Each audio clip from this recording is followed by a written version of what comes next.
Welcome back everyone, আমি Saptaparni from বায়োলাইফ। আশা করি তোমরা সবাই খুব ভালো আছো। তো দেখতে পাচ্ছ এবিটি এর মাধ্যমিক টেস্ট পেপার 2023-2024 এর লাইফ সায়েন্সের কোয়েশ্চেন অ্যান্সার সলভিং এর ভিডিও নিয়ে আজ আবার চলে এসেছি।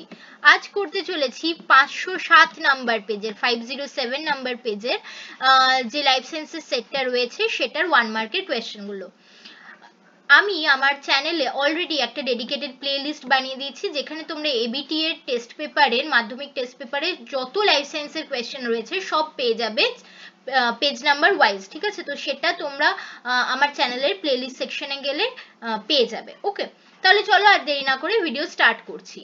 দেখো, ফার্স্ট কোয়েশ্চেন বলছে উদ্ভিদের একটি বহিস্থ উদ্দীপক কি? বহিস্থ উদ্দীপক মানে যা বাইরের থেকে স্টিমিউলাস প্রদান করে। ঠিক আছে, যেমন হচ্ছে ক্যালসিয়াম, অক্সিন, জিব্বেরেলিন, অভিকর্ষ বল। সঠিক উত্তর হবে অভিকর্ষ বল, কারণ দেখো ক্যালসিয়াম ও উদ্ভিদের মধ্যে উপস্থিত, অক্সিন, জিব্বেরেলিন এই দুটোই হচ্ছে উদ্ভিদ হরমোন, সো উদ্ভিদের ভিতরেই রয়েছে, অভ্যন্তরেই রয়েছে। বাট অভিকর্ষ বল এটা হচ্ছে বাইরের একটা প্রভাব। ঠিক আছে, তো এখানে অভিকর্ষ বল হবে বহিস্থ উদ্দীপক। নেক্সট বলছে ক্যালোরিজেনিক হরমোনের মধ্যে কোনটি? অপশন আছে thyroxine, ADH, insulin, glucagon. Very easy question, thyroxine correct answer, এবং এটা রিপিটেড কোয়েশ্চেন টেস্ট পেপারে অন্যান্য সেটেও তোমরা দেখেছো। নেক্সট বলছে সঠিক প্রতিবর্ত পথ এর মধ্যে কোনটি লিখতে বলেছে। ঠিক আছে, এটাও কিন্তু এবছরের সেটে এখনো অবধি আমরা পাইনি, বাট আগের বছরের সেটে কিন্তু আমরা অনেকবারই পেয়েছি। সঠিক উত্তর হবে, ডিরেক্ট আমি যাচ্ছি, অপশন ডি। প্রথমে গ্রাহক, সেখান থেকে অন্তর্বাহী স্নায়ুর থ্রু দিয়ে স্নায়ু কেন্দ্র, তারপরে বহির্বাহী স্নায়ুর থ্রু দিয়ে যে রেসপন্স সেটা কারকে এসে পৌঁছায়। So correct answer option D. Next question, একটি উদ্ভিদের মূল রোমে ক্রোমোজোমের সংখ্যা যদি হয় 16, ঠিক আছে, মূল রোম হচ্ছে ডিপ্লয়েড কোষ, সো 2n = এখানে বলে দেওয়া আছে কত, 16। ওকে, তাহলে বলছে যে উদ্ভিদের শস্য নিউক্লিয়াসে ক্রোমোজোম সংখ্যা কত হবে? শস্য নিউক্লিয়াস বা এন্ডোস্পার্ম হচ্ছে ট্রিপ্লয়েড, 3n। সো দেখো 2n = 16 মানে n = কত, 8। ওকে, সো 3n = কত হবে তাহলে, 24 হবে। সো শস্য নিউক্লিয়াসে ক্রোমোজোম সংখ্যা হবে এক্ষেত্রে 24, অপশন সি। ওকে, ইম্পর্টেন্ট কোয়েশ্চেন, আশা করি বুঝতে পেরেছো। নেক্সট কোয়েশ্চেনে যাচ্ছি, মাইটোসিসের যে দশায় ক্রোমোজোম সংখ্যা সঠিকভাবে গণনা করা যায় সেটি হলো, ইজি কোয়েশ্চেন, মেটাফেজ দশা। নেক্সট কোয়েশ্চেন, এর মধ্যে সঠিক জোড় নির্বাচন করো। বলছে বহু বিভাজন হাইড্রায় নয়, বহু বিভাজন দেখা যায় কোথায়, প্লাজমোডিয়ামে।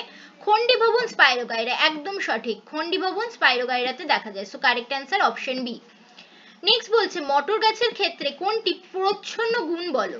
বীজপত্রের রং হলুদ, একদম কারেক্ট।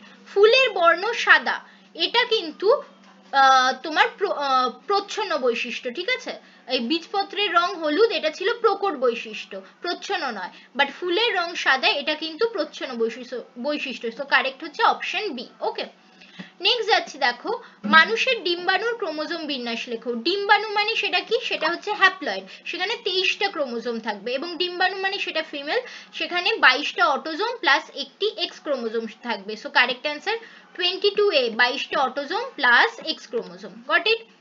নেক্সট কোয়েশ্চেনে যাচ্ছি, হিমোফিলিয়া এ বা রয়্যাল হিমোফিলিয়া কোন ফ্যাক্টরের অভাবে হয়? সঠিক উত্তর হবে ফ্যাক্টর 9 এর অভাবে হয়। ঠিক আছে, নেক্সট কোয়েশ্চেনে যাচ্ছি, যে অমেরুদণ্ডী প্রাণীদের বিবর্তনে সব থেকে শেষে আবির্ভূত হয়েছে কোন পর্বটি? Interesting question, not difficult, but generally আসে না কোয়েশ্চেনটা। সঠিক উত্তর হবে ইকাইনোডার্ম। ঠিক আছে, অমেরুদণ্ডীদের মধ্যে ইকাইনোডার্ম সবার লাস্টে এসেছে। নেক্সট বলছে ঘোড়ার বিবর্তনের সঠিক পর্যায়ক্রম কি? কোয়েশ্চেন সেটারদের ভেরি ফেভারিট কোয়েশ্চেন, প্রত্যেকটা সেটেই তোমরা প্রায় দেখতে পাবে। সঠিক উত্তর হবে কোনটা হবে, দেখো Eohippus, Mesohippus, Merychippus, Pliohippus, then Equus, option B. Next question, নিচের কোনটি উদস্থৈতিক অঙ্গ? স্পর্শেন্দ্রিয় রেখা, পটকা, বহির্কর্ণ, লেজ। সঠিক উত্তর হবে অপশন বি, পটকা। পটকা হচ্ছে একটা অ্যাবডোমিনাল অর্গান বা উদস্থৈতিক অঙ্গ যেটা পেটে থাকে। ব্ল্যাক লাং ডিজিজ কেন হয়? কলকারখানার উড়ন্ত ছাই থেকে ব্ল্যাক লাং ডিজিজ হতে পারে। ঠিক আছে, এটাকে আমরা কোলম্যানস নিউমোকোনিয়াসিসও বলা হয়ে থাকে। নেক্সট কোয়েশ্চেন যাচ্ছে, দেখো পারদ দূষণের ফলে এর মধ্যে কোন রোগটি সৃষ্টি হয়? ইজি কোয়েশ্চেন, মিনামাটা রোগ পারদ দূষণের ফলে সৃষ্টি হয়। ঠিক আছে, নেক্সট বলছি ক্রায়ো সংরক্ষণ পদ্ধতিতে কি ব্যবহার করা হয়? অলরেডি টেস্ট পেপারে তোমরা দেখেছো, এই কোয়েশ্চেনটা আগেও এসেছে। সঠিক উত্তর তরল নাইট্রোজেন।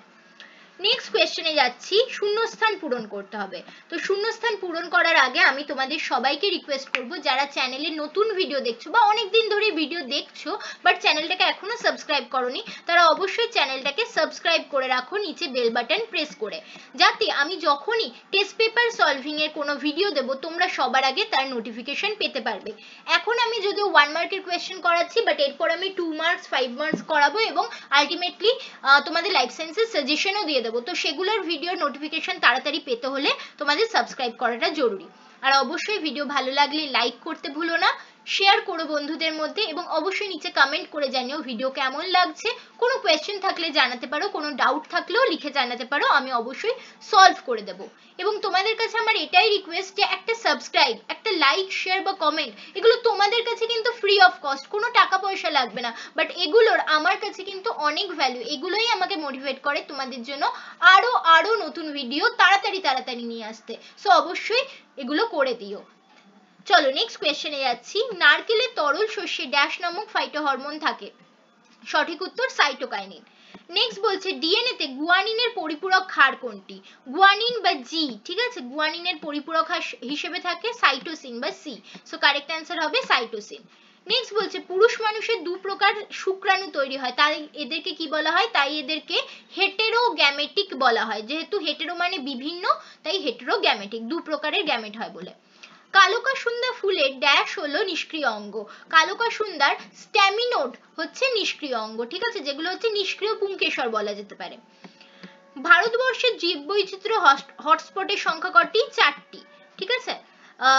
নেক্সট কোয়েশ্চেন বলছে বটানিক্যাল গার্ডেন হলো ড্যাশ সংরক্ষণের উদাহরণ? বটানিক্যাল গার্ডেন হলো এক্সিটু সংরক্ষণের উদাহরণ। ওকে, চলো নেক্সট কোয়েশ্চেনে যাচ্ছি, সত্য বা মিথ্যা লিখতে বলেছে। দেখো প্রথমে বলছে স্নায়ু যোগকলার আবরণে আবৃত থাকে, সঠিক নাম ভুল, এটি কিন্তু একদম সঠিক। নেক্সট বলছে মিওসিসে নিউক্লিয়াস দুবার বিভাজিত হয়, একদম সত্য। পদ্ম একটি জলপরাগী ফুল, এটা কিন্তু ভুল, পদ্ম কিন্তু পতঙ্গ পরাগী বা ইনসেক্টের দ্বারা এর পলিনেশন হয়ে থাকে, সো জলপরাগী নয়। জলপরাগী হচ্ছে পাতা ঝাঁঝি, পাতা শ্যাওলা, এগুলো। কুমিরের হৃৎপিণ্ডে 4টি প্রকোষ্ঠ থাকে, একদম সঠিক।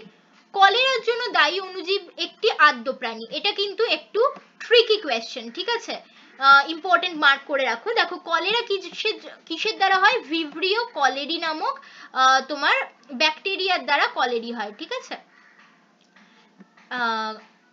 কলেরি, ভিব্রিও কলেরি নামক ব্যাকটেরিয়ার দ্বারা কলেরিয়া হয়।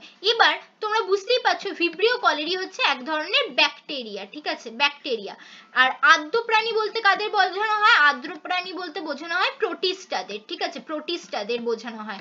বাট ব্যাকটেরিয়া হচ্ছে এক ধরনের মোনেরা। ওকে, ব্যাকটেরিয়া হচ্ছে এক ধরনের মোনেরা, যারা হলো আমাদের প্রোক্যারিওটিক অর্গানিজম, বাট প্রোটিস্টারা হচ্ছে ইউক্যারিওটিক অর্গানিজম। সো অবভিয়াসলি ব্যাকটেরিয়ার জন্য দায়ী অণুজীব কোনো রকম আদ্য প্রাণী নয়, বরঞ্চ এটা এক ধরনের কলেরার জন্য দায়ী অণুজীব কোনো আদ্য প্রাণী নয়, বরং এটা একটা ব্যাকটেরিয়া বা মোনেরার আন্ডারে পড়বে। সো এটা কিন্তু মিথ্যা। ওকে, নেক্সট যাচ্ছি, দেখো এশিয়াটিক সিংহ একটি বিপন্ন প্রজাতি, সঠিক না ভুল? একদম সঠিক, এটি এন্ডেঞ্জার্ড এর আন্ডারেই পড়ে। নেক্সট যাচ্ছি স্তম্ভ মেলানো, আমার ফেভারিট কোয়েশ্চেন। বলছে নাইট্রোজেন যুক্ত উদ্ভিদ হরমোন এর মধ্যে কোনটা? নাইট্রোজেন যুক্ত হচ্ছে আমাদের অক্সিন, ঠিক আছে, জিববেরেলিন কিন্তু নাইট্রোজেন বিহীন। বাইসেপস পেশি হচ্ছে এক ধরনের ফ্লেক্সের পেশি। পেরিয়ার অভয়ারণ্য কেরালায় রয়েছে। সিঙ্গালিলা ন্যাশনাল পার্কে আমাদের রেড পান্ডা সংরক্ষণ কেন্দ্র আছে। জিন হচ্ছে আমাদের ডিএনএ তে লোকাসে পাওয়া যায়, এবং চলরেণু দেখা যায় আমাদের ছত্রাকের মধ্যে। সো এখানে এক্সট্রা পড়ে থাকলো জিববেরেলিন, যেটা একটা নাইট্রোজেন বিহীন হরমোন। সো এটা কারোর সাথেই ম্যাচ খেলো না। নেক্সট যাচ্ছি, দেখো একটি শব্দে বা একটি বাক্যে উত্তর দিতে বলেছে। বলছে বিসদৃশ্য কোনটি বলতে হবে? FSH, TSH, ICSH, LH. দেখো এফএসএইচ, আইসিএসএইচ বা এলটিএইচ এগুলো সবই গোনাডোট্রফিক হরমোন বা জিটিএইচ এর আন্ডারে পড়ে, বাট টিএসএইচ বা আমাদের থাইরয়েড স্টিমুলেটিং হরমোন কিন্তু জিটিএইচ এর আন্ডারে পড়ে না। সো কারেক্ট অ্যান্সার হবে এখানে টিএসএইচ। মেনিনজেসের কাজ কি? মেনিনজেস আমাদের মস্তিষ্কের যে করটি তার আবরণী হিসেবে কাজ করে, ঠিক আছে, করটি না, মস্তিষ্কের আবরণী হিসেবে আমাদের মেনিনজেস থাকে, যার 3টে লেয়ার থাকে, ড্যাপ, বাইরের দিকে ডিউরা ম্যাটার, তারপরে হচ্ছে অ্যারাকনয়েড ম্যাটার এবং ভিতরে পায়া ম্যাটার। মস্তিষ্ককে বিভিন্ন আঘাত থেকে রক্ষা করা, বিভিন্ন ইনফেকশন থেকে রক্ষা করা, এগুলোই হচ্ছে মেনিনজেসের কাজ। বলছে শব্দজোড় মেলাতে হবে, ইম্পর্টেন্ট কোয়েশ্চেন 2.21 এরটা মার্ক করে নাও। মাইটোসিস যদি ভ্রূণমূলে দেখা যায় তাহলে মিওসিস কোথায় দেখা যাবে? দেখো মিওসিস দেখা যায়, মিওসিসের মাধ্যমে তৈরি হয় আমাদের প্ল্যান্টের ক্ষেত্রে, যেহেতু ভ্রূণমূল বলেছে তো আমরা গাছের বা উদ্ভিদের কথাই ধরবো। মিওসিসের মাধ্যমে গাছে তৈরি হয় পরাগরেণু এবং ডিম্বাণু, ঠিক আছে। বাট মিওসিস হয় কোথায়? হয় হচ্ছে পরাগরেণু মাতৃকোষ এবং ডিম্বাণু মাতৃকোষ। তাহলে তোমরা এখানে আইদার পরাগরেণু মাতৃকোষ লিখতে পারো বা ডিম্বাণু মাতৃকোষ লিখতে পারো। ওকে, এগুলোতে মিওসিস হয়, মিওসিস হয়ে ডিম্বাণু বা পরাগরেণু তৈরি হয়। নেক্সট বলছে অটোজোম ঘটিত একটি বংশগত রোগের নাম লেখো। Very easy question, thalassemia. প্রকরণ কাকে বলে? প্রকরণ হচ্ছে যখন জিনের প্রভাবে বা পরিবেশগত কোনো প্রভাবের ফলে একই স্পিসিস বা একই প্রজাতিতে যেসব ইন্ডিভিজুয়ালরা থাকে তাদের মধ্যে বিভিন্ন ধরনের চারিত্রিক বৈশিষ্ট্য দেখা যায়, তখন সেই ধরনের যে চারিত্রিক বৈশিষ্ট্যের বিভিন্নতা তাকেই আমরা প্রকরণ বা ভ্যারিয়েশন বলবো। Okay, next question, very important question, plica semilunaris কি? এই কোয়েশ্চেনটা আগেও কোনো একটা সেটে আমরা পেয়েছিলাম, এভাবে না ঘুরিয়েছিল। প্লিকা সেমিলুনারিস হচ্ছে তোমাদের চোখের কোণে ইনার সাইডে, ঠিক আছে, দেখবে একটা ছোট্ট মাংসের পিণ্ডের মতো জিনিস রয়েছে লাল রঙের, তো ওই জিনিসটাকেই আমরা বলি প্লিকা সেমিলুনারিস। এটা হচ্ছে অনেক প্রাণীর চোখে দেখবে নিকটিটেটিং পর্দা বা নিকটিটেটিং মেমব্রেন থাকে, যেটা থার্ড আইলিড হিসেবে কাজ করে, ঠিক আছে, যেটা চোখকে বিভিন্ন মানে ধুলোবালির থেকে রক্ষা করতে সাহায্য করে বা ময়েস্ট রাখতে সাহায্য করে। তো সেই নিকটিটেটিং মেমব্রেনেরই একটা অপভ্রংশ বলা যেতে পারে, ঠিক আছে, বা ছোট হয়ে গেছে, যেটার এখন কোনো কাজ নেই, নিষ্ক্রিয় অঙ্গ, সেটাই মানুষের ক্ষেত্রে প্লিকা সেমিলুনারিস হিসেবে দেখা যায়, ঠিক আছে। তো এটাই হচ্ছে প্লিকা সেমিলুনারিস। নেক্সট বলছে নিচের চারটি বিষয়ের মধ্যে তিনটি একটি বিষয়ের অন্তর্গত, কোনটি সেটি বের করো। বলছে দেখো উদ্ভিদের মুকুল, তারপরে উসাইট বলা রয়েছে, ক্রায়ো সংরক্ষণ এবং উদ্ভিদের কলা। এর মধ্যে সবকটাই ক্রায়ো সংরক্ষণ করা যায়, সো কারেক্ট অ্যান্সার হবে ক্রায়ো সংরক্ষণ। লাস্ট কোয়েশ্চেন বলছে জেএফএম পশ্চিমবঙ্গের কোন জেলায় প্রথম শুরু হয়? জেএফএম প্রথম শুরু হয় আমাদের পশ্চিমবঙ্গের মেদিনীপুর জেলাতে। তোমাদের জন্য কোয়েশ্চেন থাকলো কোন মেদিনীপুরে এটা শুরু হয়েছিল, পূর্ব না পশ্চিম মেদিনীপুর, সেটা তোমরা আমাকে অ্যান্সার লিখে জানাবে। এবং সেই জেলার কোন অঞ্চলে, ঠিক আছে, কোন বনাঞ্চলে শুরু হয়েছিল সেটাও কিন্তু আমাকে কমেন্টে লিখে জানাবে। তো এই ছিল আজকের ভিডিও, আশা করি ভিডিও তোমাদের ভালো লেগেছে। ভিডিও ভালো লাগলে অবশ্যই লাইক শেয়ার সাবস্ক্রাইব করতে ভুলো না, এবং অবশ্যই ভিডিওটা বন্ধুদের মধ্যে শেয়ার করে দিও এবং একটা সাবস্ক্রিপশন অবশ্যই করে দিও। Thanks for watching and happy learning.